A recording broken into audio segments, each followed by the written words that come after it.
Hey, church family. This is Rick Jenkins, one of the elders at Evergreen.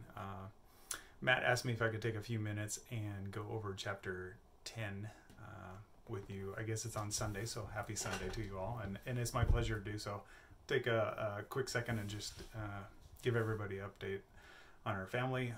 Many of you know my wonderful wife Erin and our 4 kids. We're obviously sheltering at home like all of you, making the best of it, and here in my office where I've spent way too much time lately. But let's take a quick look at chapter 10 at God's Word. So we're in Matthew 10. Hopefully you've had a chance to read it. It's an amazing chapter. Jesus sending out his 12 apostles to go do the same work that he's been doing. One of the beautiful truths that I find in there is he has authority to send you. He calls, he has the authority, and he gives his authority to those that he sends out. He gives his power to those that he sends out.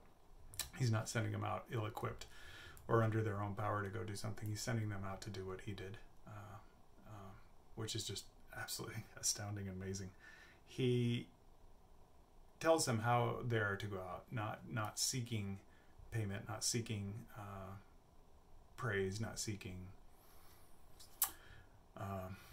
so many other things that you could think of, but that they're to go open-handed, if you will, that they were given freely by Jesus, so they are called to go out and give away what he has given to them. That is, again, another beautiful truth that I find here. We are to give what we were freely given. We were freely given grace. We're freely given mercy, forgiveness, material possessions. We're given so much. He, in one of the most fascinating statements I think ever, tells them to be, he's sending them out like sheeps among wolves, and tells them to be wise as serpents. Sheep are as dumb as you can get, and then he calls them to be also as wise as a serpent. But it's really a description, I think, of how dangerous it is what he's calling them to do. He's warning them very clearly, very soberly, and I love that he's doing it. He's not disguising it. It's going to be dangerous. You're going to be hated for it. It is not going to be welcome. You need to watch out for people that are going to, at least he's warning his disciples of this, his apostles, that they are going to get persecuted. They're going to be beaten. They're going to be flogged, taken in front of courts. This is a stern warning, I think, for everybody that's truly a missionary in another land. It's a truthful statement of what they will face. They will face persecution. He's not holding any punches here about what could happen. For us, what does that mean? Who aren't missionaries? I think it's definitely a call to pray for missionaries. It's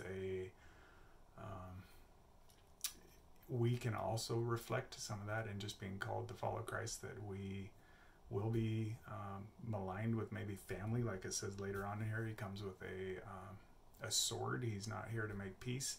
That whole section right there just describes, if you choose Jesus to be the most important thing in your life, it will come with friction. It will come with consequence. There are people in your life that won't like that. It is going to cause division. And then Jesus says, if you choose them over me, if you choose that conflict over me, you're not worthy of me. And that's a sobering statement. I think it echoes when Jesus answers the question, what's the most important commandment? And he says, honor the Lord your God with all your heart, all your mind. He's echoing that here. You have to honor me. You have to love me more than you would love family who opposes what you're following me, or friends that oppose you're following me, or work that opposes you're following me. Fear God, not man. Fear the one that can actually, this is an amazing statement, right? It echoed in Luke, all they can do is kill the body. What an amazing thing to say, but it's the truth. We're all going to face death. We could face death or persecution from man, but that's all they can do. We can face death from God, who can also kill the body and the soul. So we rightfully fear and follow the one who can give us life and take life. And yeah, I think that summarizes most of this, that he calls, that he gives authority. He calls us to go and do, and he asks us to love him more than anything else. I promise to keep this to about 5 minutes, which I think I am, so happy Sunday to you all. I pray that you're doing well, and I can't wait to see you all again in church soon. Take care.